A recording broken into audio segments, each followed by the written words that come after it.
사도행전 13장 42절에서 52절까지 말씀, 우리가 계속해서 사도행전의 말씀을 이어서 말씀을 나누고 있습니다. 제가 한 절, 여러분이 한 절 읽도록 하겠습니다. 42절, 그들이 나가세 사람들이 청하되 다음 안식일에도 이 말씀을 하라 하더라.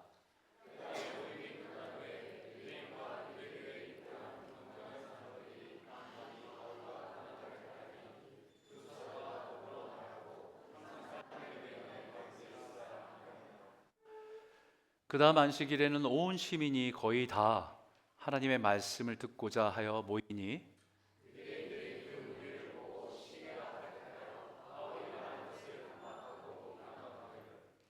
바울과 바나바가 담대히 말하여 이르되 하나님의 말씀을 마땅히 먼저 너희에게 전할 것이로되 너희가 그것을 버리고 영생을 얻기에 합당하지 않은 자로 자처하기로 우리가 이방인에게로 향하노라.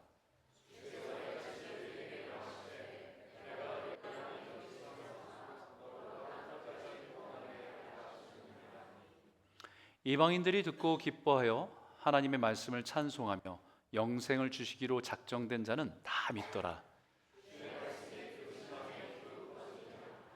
이에 유대인들이 경건한 귀부인들과 그 신의 유력자들을 선동하여 바울과 바나바를 박해하게 하여 그 지역에서 쫓아내니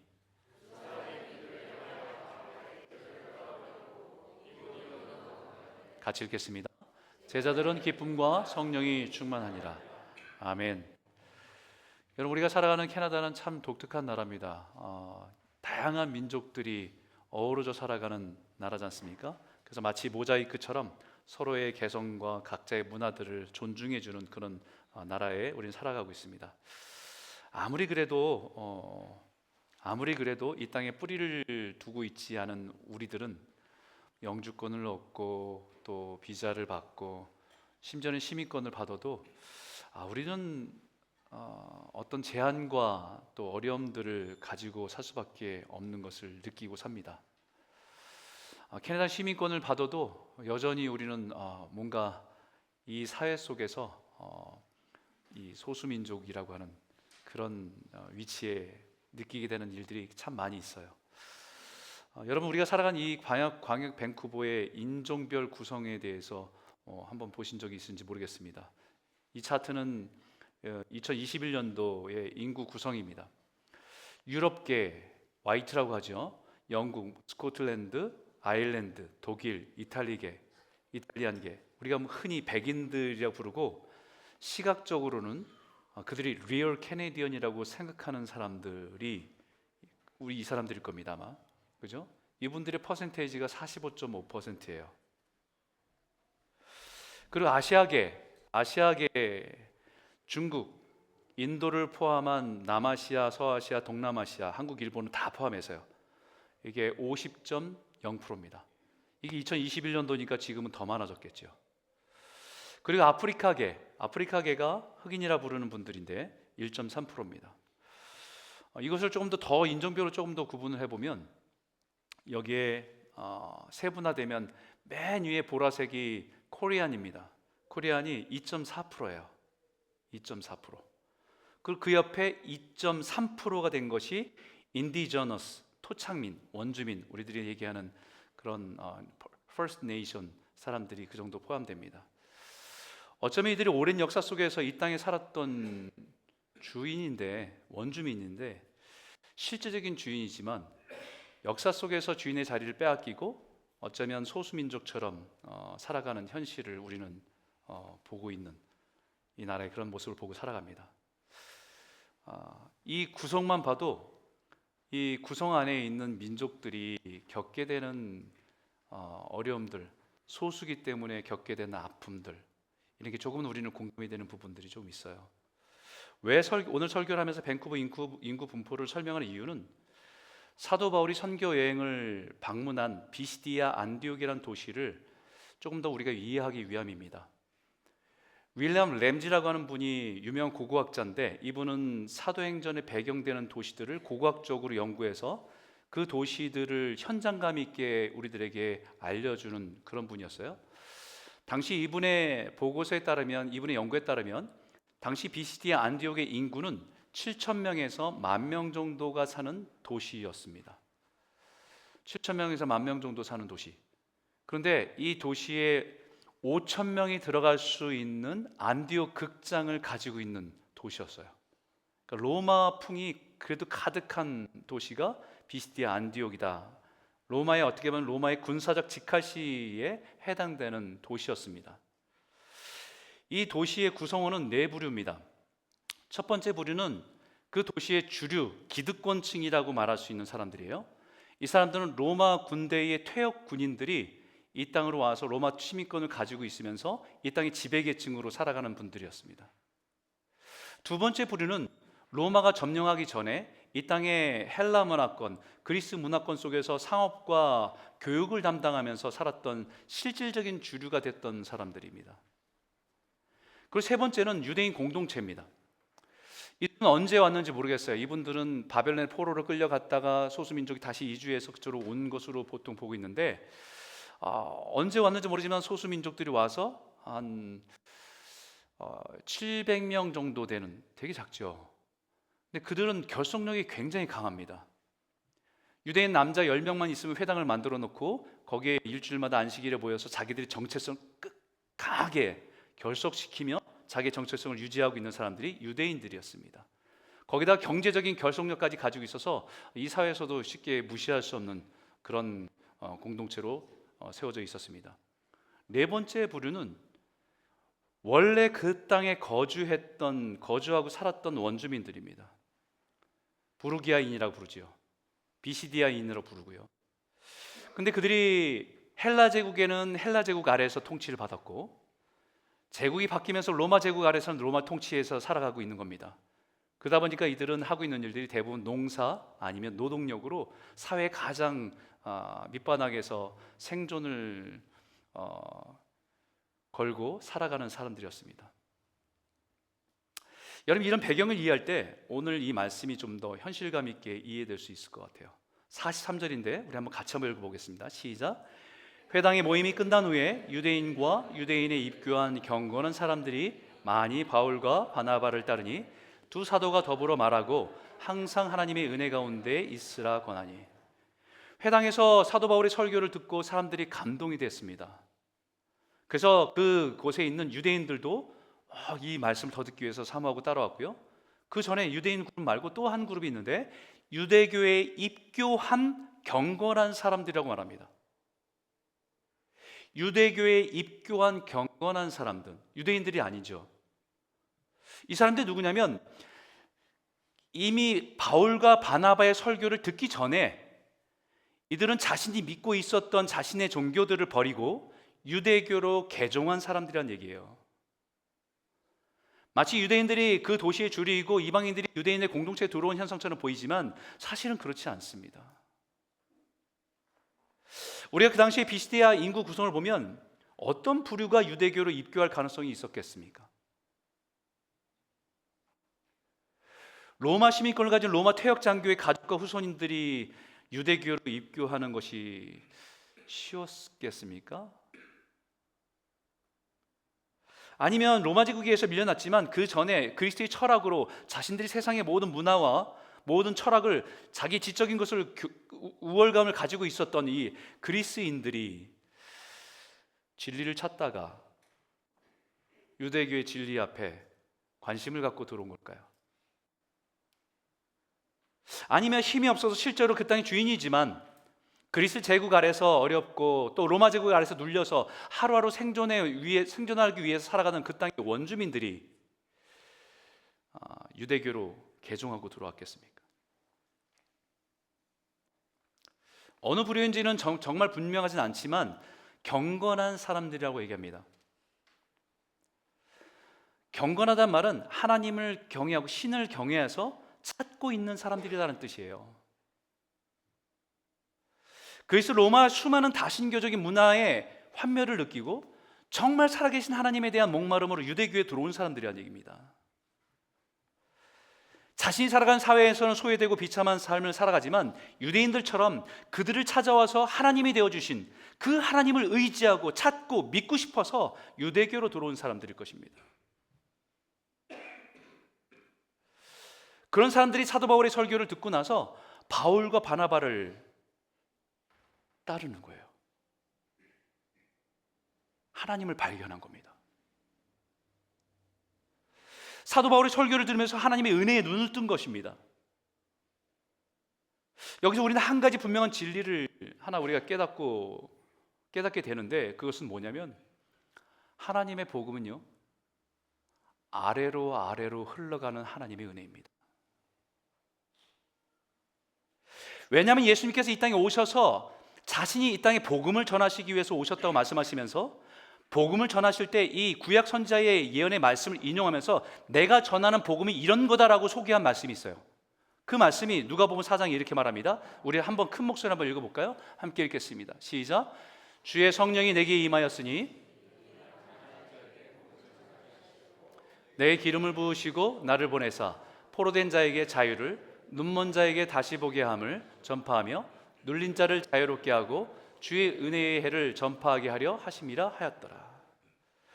분명히 말합니다. 예수님께서 하나님의 복음은 가난한 자를 향하고 있다라고 말씀합니다. 그 가난한 자들이 어떤 사람들이냐? 포로된 자, 눈먼 자, 눌린 자입니다. 그들에게 복음이 전해질 때 은혜를 누리고 자유함을 얻게 된다고 말씀하는 겁니다. 가난한 자는 돈이 없어서 가난한 자를 말하는 것이 아니라, 그것을 포함하지만 영적으로 파산 상태에 있는 사람들이 가난한 사람입니다. 무엇인가에 매여서 포로된 자도 있습니다. 육신의 눈먼 자를 치료해서 보게 하시기도 하지만, 눈은 떴지만 진리를 알지 못하고 영적인 소경되어 살아가는 사람들 또한 포함되는 사람들입니다. 무엇인가에 짓눌려 살아가는 눌린 자들이 있습니다. 경제적인 것 때문에, 아니면 관계적인 것 때문에, 아니면 세상을 살아가면서 우리가 너무 많은 온갖 걱정과 두려움에 눌려서 살아가는 사람들을 향해서 그들에게 복음을 선포한다 말씀하시는 거예요. 그들에게 자유케 하기 위해서. 그래서 예수님께서 산상순의 설교를 기록한 마태복음의 첫 번째 말씀하시는 것이 이거잖아요. 심령이 가난한 자는 복이 있나니 천국이 그들의 것이며, 누가복음에도 너희 가난한 자는 복이 있나니 하나님의 나라가 너희 것이미요라고 시작하는 말씀이 그 말씀이에요. 가난한 사람, 물질적으로 가난을 포함한 자기 자신이 정신적으로 영적으로 가난한 상태에 있음을 깨닫고 하나님을 찾고 의지하는 사람이 복 있는 사람이란 말씀입니다.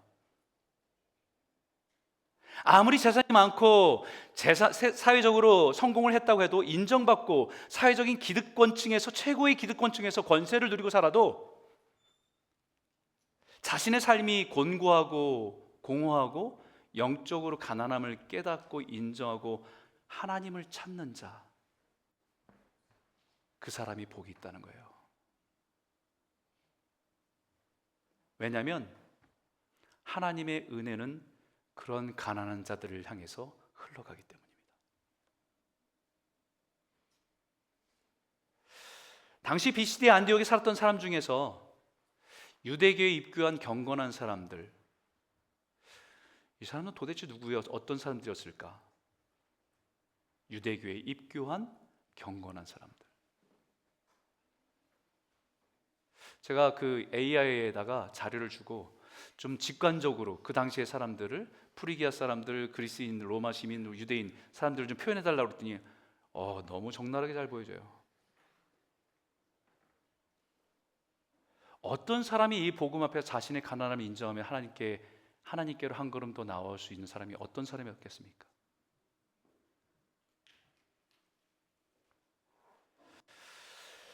누구였길래 사도 바울의 설교에 매료되어서 그 진리를 따르는 일이 일어났을까요? 단순히 가장 가난하고 소외된 그 땅의 원주민이었던 사람들이 가능성이 높겠지요. 왜냐하면 그들의 삶이 이미 가난과 억압 아래의 고통을 품고 살아가는 삶이었기 때문입니다. 헬라 제국도 로마 제국도 아닌 정말 하나님의 백성이 되어 살아가고 싶은 열망이 하나님을 찾게 되는 이유가 되었을지도 모릅니다. 뿐만 아니라 그 도시의 기득권을 가지고 모든 부를 가지고 살아가는 사람 중에도 세상이 주는 것이 잠깐은 기쁨이 되고 만족이 되지만 그것이 허무하고 공허함을 인정하면서 자신이 영적으로 파산된 사람임을 고백하며 겸손히 하나님을 찾고 의지하는 사람들, 그들도 분명히 포함되어 있을 겁니다.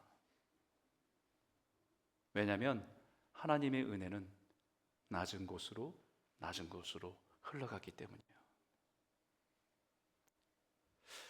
여러분, 우리도 그렇지 않습니까? 우리 하나님을 어떻게 알고 믿게 되었습니까, 여러분?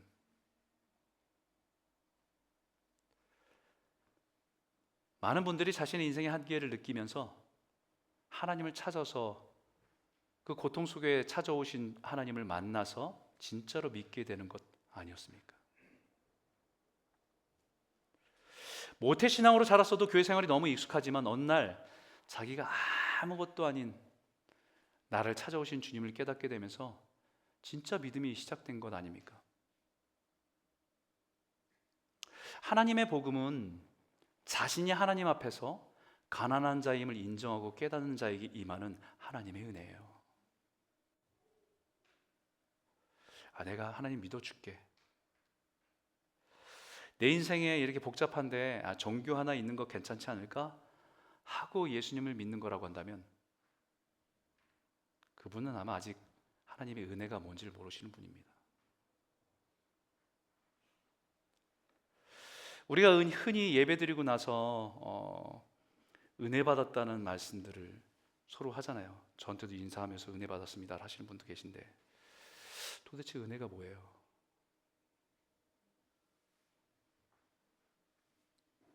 도대체 은혜가 뭡니까?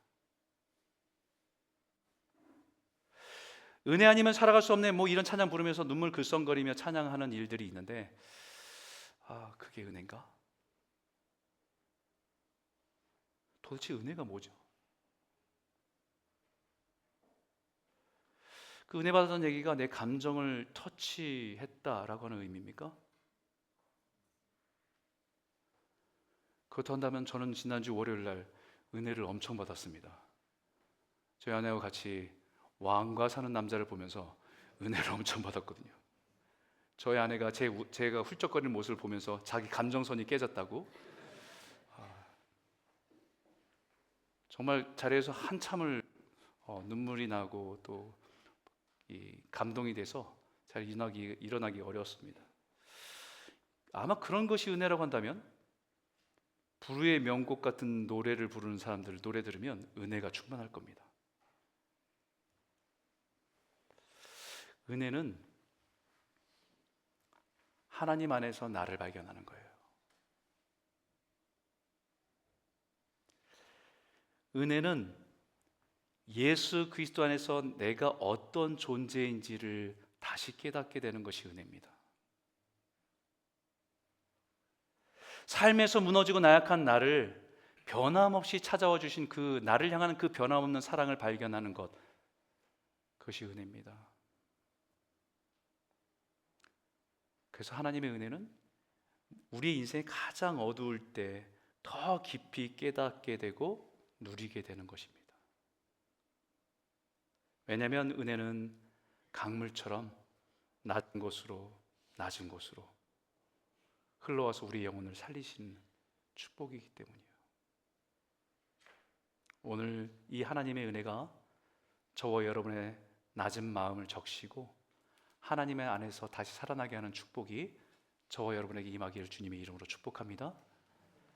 두 번째 나누고 싶은 주제는요, 신앙은 은혜로 시작하고 항상 은혜 안에 머무는 겁니다. 우리 43절 다시 한번 읽어볼까요? 함께 읽겠습니다. 시작. 회당의 모임이 끝난 후에 유대인과 유대교에 입교한 경건한 사람들이 많이 바울과 바나바를 따르니 두 사도가 더불어 말하고 항상 하나님의 은혜 가운데 있으라 권하니라. 사도바 설교에 자신들을 향한 하나님의 사랑에 눈을 떴습니다. 단지 하나님을 찾던 사람들이 유대교에 어떤 대답이 있을 것 같아서 거기 진리가 있을 것 같아서 개종하고 왔던 사람들이 사도 바울의 설교를 들으면서 자신들에게 찾아오신 예수의 복음으로 그들의 눈이 떠진 겁니다. 자신들이 하나님의 은혜를 경험한 것입니다.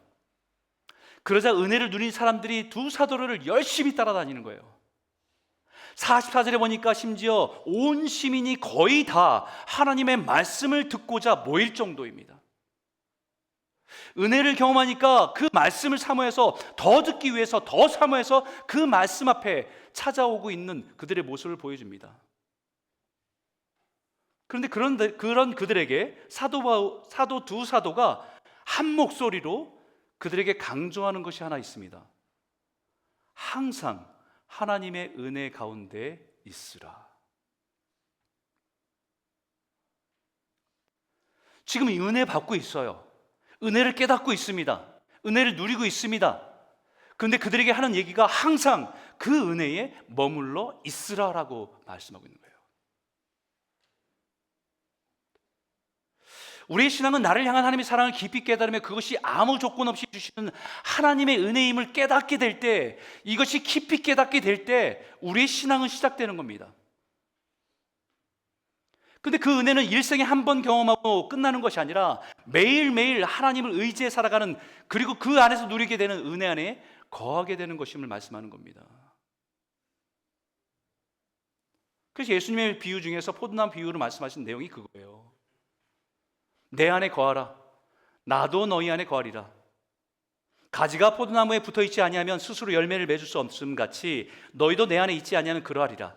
나는 포도나무요 너희는 가지라. 그가 내 안에 내가 그 안에 거하면 사람이 열매를 많이 맺나니 나를 떠나서는 너희가 아무것도 할 수 없습니다. 내 안에 머물라는 거예요. 내 안에 머물라는 겁니다. 포도나무가 가지에 붙어 있어서 그 양분을 자신에게 흘러와서 그 열매를 맺는 것처럼 그 은혜가 매일매일 주님을 통해서 나에게 흘러오는 그 은혜가, 그것이 계속 내 안에 머물도록 그 안에 머물라.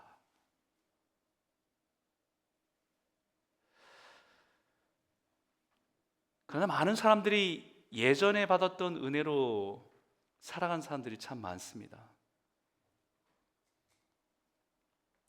이제는 아주 오래된 추억으로 남아있는 분들도 있어요. 예전에 참 뜨겁게 신앙생활 했는데 마치 그때의 어떤 영적인 체험을 아쉬워하고 그리워하면서 오늘의 신앙생활을 하는 분들도 꽤 많습니다. 그 은혜를 어떤 영적인 체험에 대한 기억으로 오해하시는 분들이 많이 있어요. 은혜는 매일매일 하나님 안에 나를 발견하는 거예요. 나의 부족함도 보게 되고요, 내 교만함도 보게 되고요. 그렇지만 그럼에도 불구하고 우리를 기다리시고 우리에게 안아주시는 그분을 발견할 때 우리는 은혜를 누리는 겁니다. 내 자신이 얼마나 부족하고 연약한 존재인지를 인정하고 하나님의 은혜를 구할 때 주님은 변함없이 부어주시는 하나님의 사랑, 그 은혜를 누리며 살아가는 것이에요. 여러분, 우리 안에 있는 죄의 본성은 예수를 믿어도 여전히 죄에 깨어진 본성을 가지고 살아가잖아요. 근데 이 죄의 본성이 우리가 받았던 은혜를 세월이 지나면요 권리로 바꿔버립니다. 처음에는 은혜로 시작했는데 나중에는 특권이 되어버려요.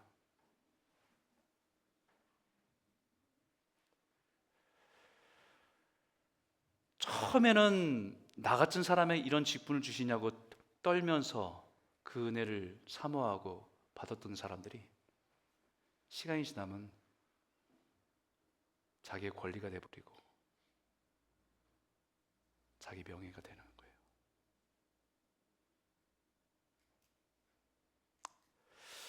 여기 유대인들도 그렇습니다. 유대인들은 처음에는 은혜로 시작했죠. 작고 보잘것없는 히브리 민족, 너무 부족한 히브리 민족을 택하셔서 하나님의 백성을 삼아주신 그 은혜에 감격해서 시작했어요. 근데 그 은혜가 시간이 흐르면서, 세월이 흐르면서 자신들은 하나님이 택하신 특별한 거룩한 백성이라고 하는 선민의식으로 교만의 언덕이 되어버렸습니다.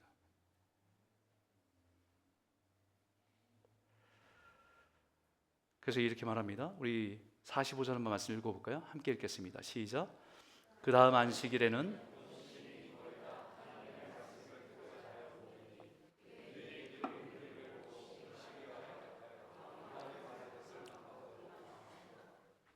여러분, 하나님의 은혜 받은 사람들이 하나님 말씀을 듣고자 온 시민이 다 모입니다. 더 들으려고.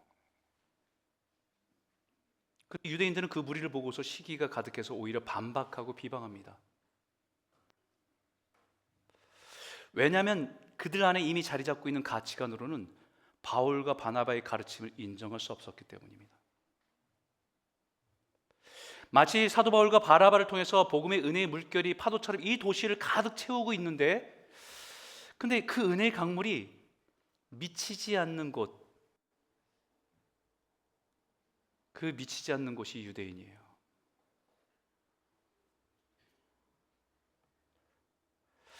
여러분, 하나님의 은혜는 강물 같아서요, 마치 에스겔의 환상처럼 하나님의 성전의 제단에서 흘러나옵니다. 그래서 발목을, 무릎을 적시고 허리를 적시고 온몸을 적셔요. 그게 에스겔의 환상이에요. 마치 강물처럼 그 성전에 흘러서 세상 낮은 곳으로 흘러가는 강물과 같은 것입니다. 그 은혜의 강물은 아무리 낮은 곳, 아무리 소외된 곳, 아무리 어두운 곳이라도 그 은혜의 강물은 다 흘러들어갑니다. 다 흘러들어서 깨어졌던 그 심령들이 그 복음 앞에서 생명을 얻고 살아나도록 그들에게 은혜를 비치는 것이 하나님의 은혜입니다. 근데 그 은혜의 강물이 절대로 미치지 못하는 곳이 있어요. 아니, 은혜가 미치지 못하는 곳은 없습니다. 누구에게나 다 찾아갑니다.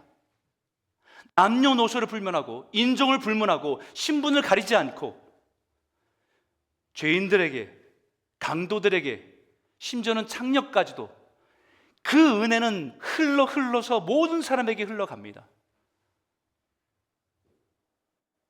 그런데 그 은혜의 강물이 미치지 못하는 곳이 딱 한 군데 있어요. 그것은 교만의 언덕입니다.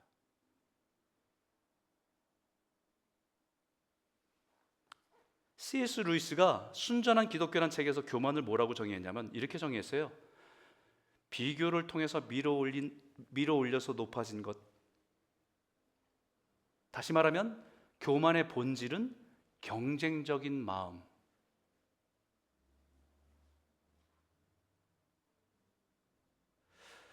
교만은 내가 어떤 것을 많이 가졌다고 생기는 마음이 아니고요, 다른 사람보다 더 많이 가졌다고 하는 사실에 뿌리를 두고 있다는 겁니다.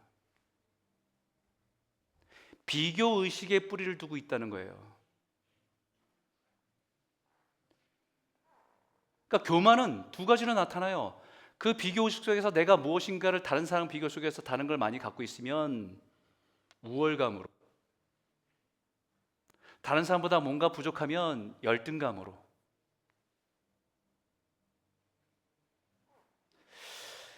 유대인들의 입장에서는 많은 이방인들이 하나님의 말씀을 들으러 오니까 그것을 용납하고 인정할 수 없었던 것입니다. 왜냐하면 이방인들은 늘 내 아래, 내 영향력 아래 있어야 될 존재들인데, 이방인들이 유대인의 전통 아래 있어야 될 존재들인데, 유대인들을 인정하지 않고 하나님의 말씀을 더 가까이 가는 모습을 받아들일 수가 없었던 거예요.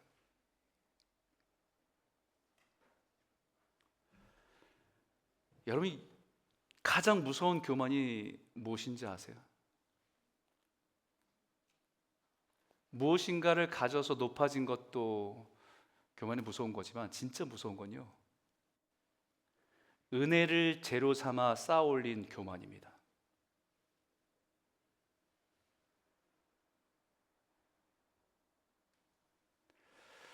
나 같은 죄인을 구속하신 은혜가 감사해라고 시작한 은혜가 하나님의 택하신 선민이란 특권의식과 교만의 언덕을 높이 쌓아 올릴 때 가장 무서운 교만이 돼요.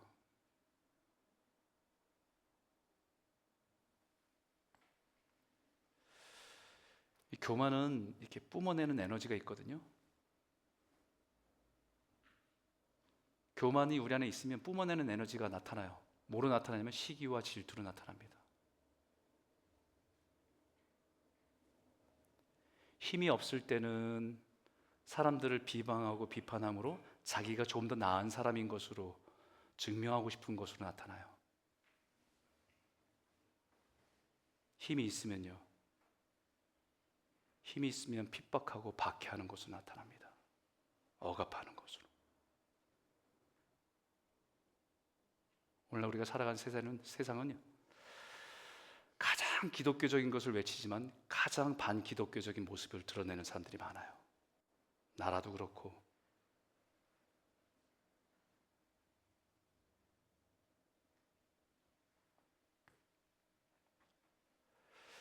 그런 유대인들에게 이렇게 말합니다. 바울과 바나바가 담대히 말하여 이르되 하나님의 말씀을 마땅히 먼저 너희에게로 전할 것이로되 너희가 그것을 버리고 영생을 얻기에 합당하지 않은 자로 자처하기로 우리가 이방인에게로 향하노라. 무슨 말이냐면 하나님의 말씀은 너희들에게 먼저 왔어. 하나님의 은혜가 유대인들인 그들에게 먼저 흘러갔다는 것입니다. 근데 그들 그것을 거부했다는 거예요. 나는 그게 필요 없어. 나는 내 생각과 내 힘으로 충분해. 교만은 은혜를 못 받는 것이 아니라 안 받는 겁니다. 교만은 자신에게 흘러온 하나님의 은혜를 거부하는 것입니다. 그래서 그 은혜는 나에게 안 온 것이 아니라 나에게 왔지만 그것이 나를 비껴서 더 낮은 곳으로 흘러가는 거예요. 그게 이방인에로 흘러간다는 말입니다. 어쩌면 우리 안에도 이런 교만의 언덕이 높아져 있는지 모릅니다. 종교적인 익숙함, 이미 다 아는 내용이야. 어릴 적부터 수도 없이 들었어. 제가 그랬던 것 같아요. 저희 아버지가 목회자이다 보니까 늘 듣고 자란 것이 성경이고 설교였습니다. 일주일에도 가정 예배를 몇 번이나 드린지 몰라요. 그러다 보니까 이 성경적인 내용들은 진짜 잘 알죠. 가끔 기독교 서점을 가면 다 뻔한 얘기, 다 아는 얘기, 다 똑같은 얘기. 근데 제가 진짜 주님을 깊이 만나고 나서 깨닫게 된 것은 제가 얼마나 빈 깡통이었는지 깨닫게 됐어요.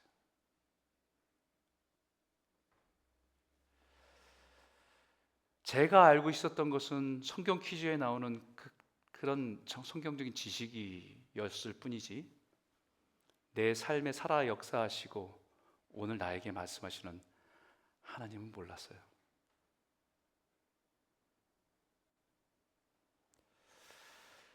그런 저에게도 은혜의 강물이 흘러왔습니다. 그때는 아마 저희 교만의 언덕을 오르지 못했던 것 같아요. 은혜에 머물러 있지 않으면요, 모든 것이 당연해집니다. 그렇게 감사했던 것들, 그렇게 감격했던 것들이 우리 은혜 안에 머물지 않으면 다 당연한 것이 되어버려요.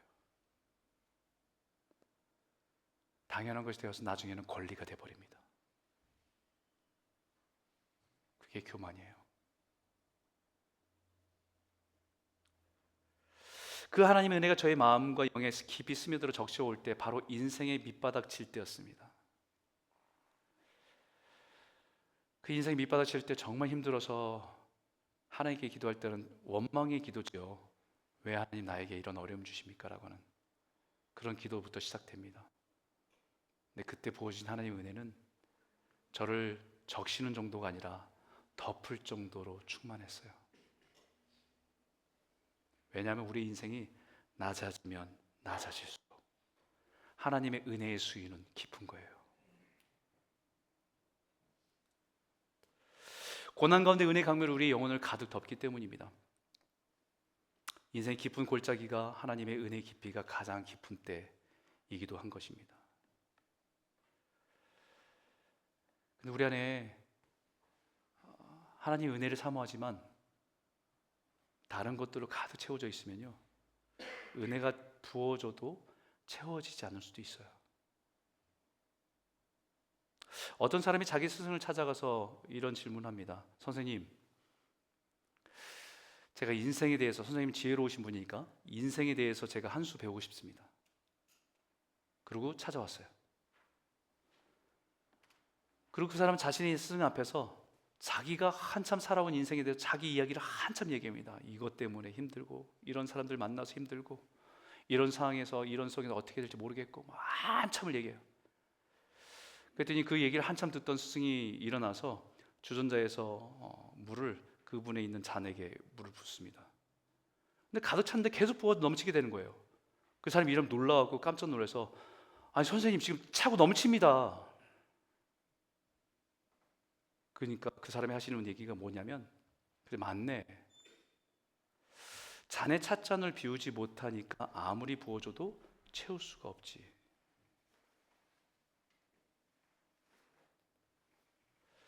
항상 은혜 아래 있으란 말씀은 내 안에 다른 것들이 채워져 하나님의 은혜를 채우지 못하지 않도록 하라는 말씀이에요. 매일매일 하나님의 말씀에 비출 자신의 영혼을 비춰서 내 안에 자리 잡고 커져가는 것들이 있는 것들을 드러내라는 말씀입니다. 그래야 하나님의 은혜를 채워주시죠.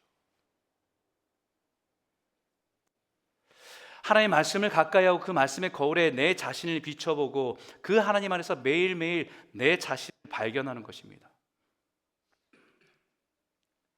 하나님의 말씀이 비추러 우리의 어둠을 비추고 더럽고 추한 것들을 비추고 하나님의 말씀의 사랑 안에 거하고 그 은혜 안에 거하도록 우리에게 말씀하는 거예요.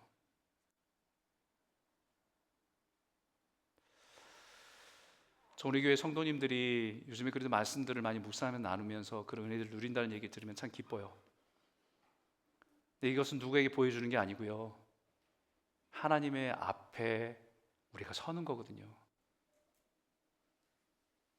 그러면 그분의 빛으로, 말씀의 빛으로 우리 안에 어둠에 있는 것들을 다 보게 하세요. 이것 좀 빼줄래? 이것 좀 버렸으면 좋겠다.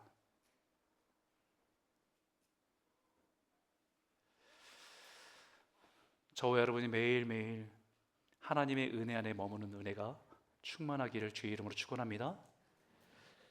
여러분, 그 은혜의 복음이 흘러가는 곳에는 놀라운 일이 생깁니다. 47절 48절 한번 같이 한번 읽어볼까요? 함께 읽겠습니다. 시작. 주께서 이같이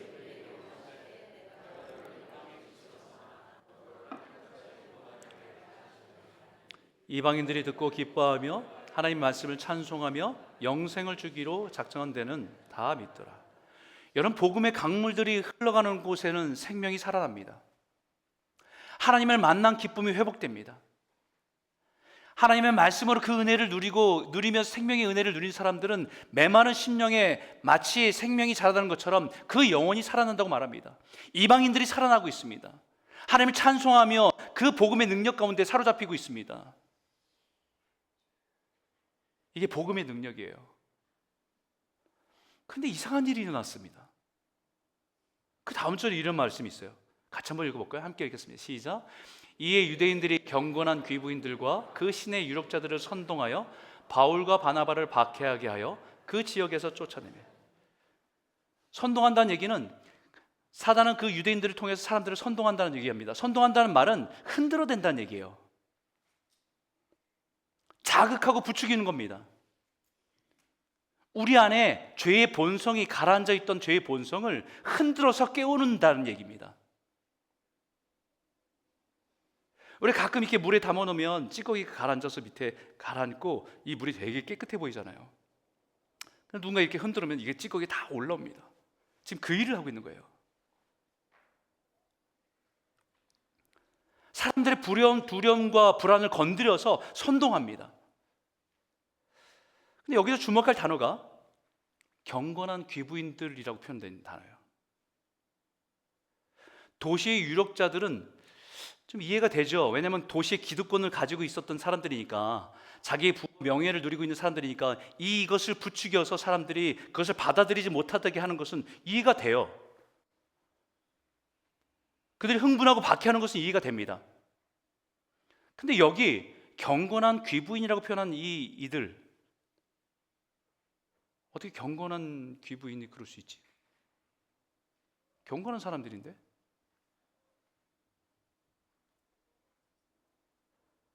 이 경건한 사람들이 그렇게 자신의 이권들 때문에 쉽게 흔들릴 수 있을까?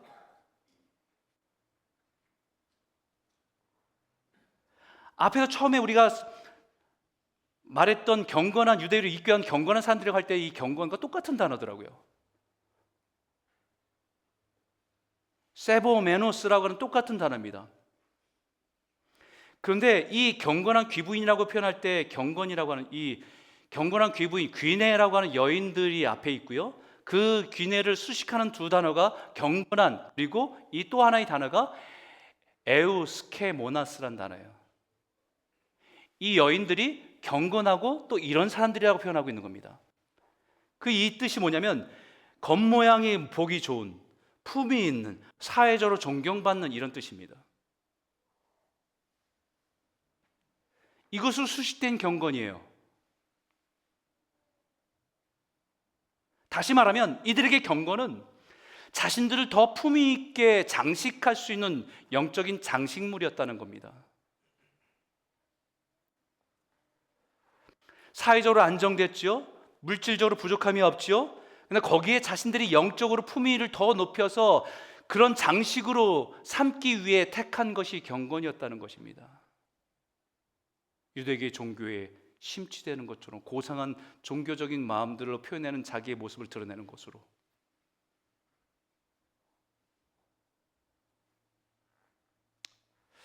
이것을 디모데는 이렇게 말합니다. 같이 읽을까요? 시작. 경건의 모양은 있으나 경건의 능력은 부인하니 이 같은 자들에게서 내가 돌아서라. 이것을 경건의 모양이라고 얘기하는 거예요.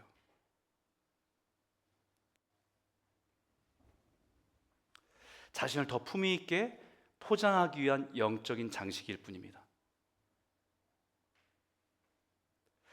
자신을 더 영적인 사람으로 보이고 싶은 욕망을 감춘 가면에 불과합니다.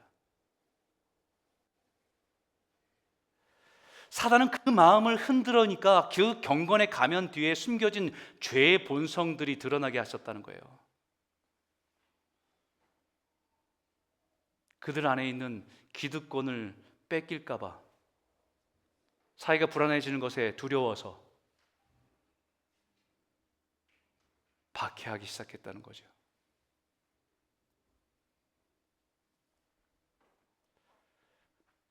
여러분, 경건은요, 능력입니다. 하나님의 은혜 안에 붙어 있는 능력이에요. 어떤 상황과 현실 속에서도 하나님만 바라보면서 그분의 은혜 안에 있는 능력이에요. 마지막 절 한번 읽어볼까요? 같이 큰 목소리 읽겠습니다. 시작. 두 사람이 그들을 향하여 발에 티끌을 떨어버리고 이고니온으로 가거늘 제자들은 기쁨과 성령이 충만하더라. 말씀을 전했는데 유대인들은 비방하고 있고 세상은 박해하고 있습니다. 말씀을 전했는데 많은 사람들이 복음을 듣기 위해서, 더 듣기 위해서 많은 사람이 찾아오는데 세상은 그것을 가만두지 않습니다. 유대인들은 비방합니다. 힘 있는 사람들은 박해합니다. 더 이상 머무를 수 없어서 쫓겨나는 현실이지만 그들에게 빼앗길 수 없는 은혜는 기쁨입니다. 여기 제자들이 누구예요? 이 비스디 안디옥에서 사도 바울과 바나바의 말씀을 들으면서 그 복음 앞에 믿기로, 제자 되기로 한 사람들이에요. 바울은 복음을 가지고 전하고 이들이 받게 되면 떠나면 됩니다. 근데 이들은 이곳에 살아야 돼요. 자기가 믿는 복음을 가지고 살아야 되는데 자기를 박해하는 속에 살아야 됩니다. 자기를 비방하는 유대인들 속에 살아야 됩니다. 근데 뭐가 있어요? 이들에게 기쁨이 있어요. 그게 경건의 능력이에요.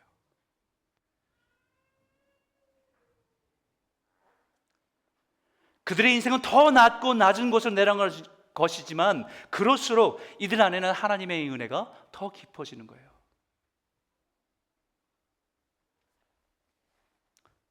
사랑하는 성도 여러분,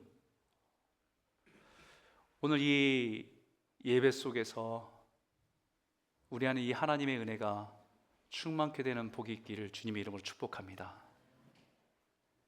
우리의 삶이 힘겹고 어려운 시간을 지나는 그 상황에 오히려 우리의 삶을 채우신 하나님의 은혜, 그 은혜가 더 깊고 그 은혜로 인한 기쁨과 감사가 찬송이 되고 감사가 되고 그 은혜를 선포하며 살아가길 소원합니다. 우리가 하나님을 아는 것이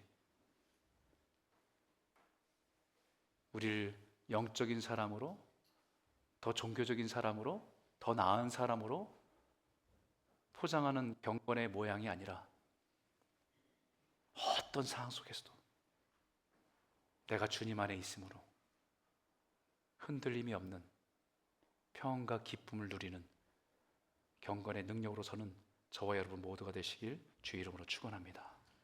우리 한번 기도할까요? 오늘 이 말씀을 가지고 함께 기도했으면 좋겠습니다. 하나님, 소망 없는 우리를 찾아오신 예수님의 복음이 날마다 새롭게 우리의 은혜로 채워지길 원합니다. 우리 삶에 채워진 이 은혜가 내 삶을 통해서 흘러가서 세상이 무너지고 깨어진 영혼들에게 은혜의 강물로 흘러갈 수 있는 삶의 통로가, 축복의 통로가 되게 인도해 주시옵소서. 내 안에 나도 모르게 은혜가 식상하게 되고 오래 예수를 믿은 것이 그냥 종교적인 습관만 남아서 나에게 오늘도 찾아오는 하나님의 은혜가 부어지지만 이 교만의 언덕이 내 심령을 적시지 못하고 오히려 돌아가게 만드는 그런 강팍한 메마른 마음이 되지 않도록 나를 은혜로 적셔 주십시오. 경건의 모양으로 꾸며진 신앙인이 되지 않게 하여 주시고 모든 고난과 상황 속에서 주님 안에서 누려지는 감사와 찬송의 경건의 능력으로 살아가는 저희들 될 수 있도록 인도해 주실 줄 믿습니다. 한번 우리 같이 한번 기도할까요? 함께 기도하겠습니다. 하나님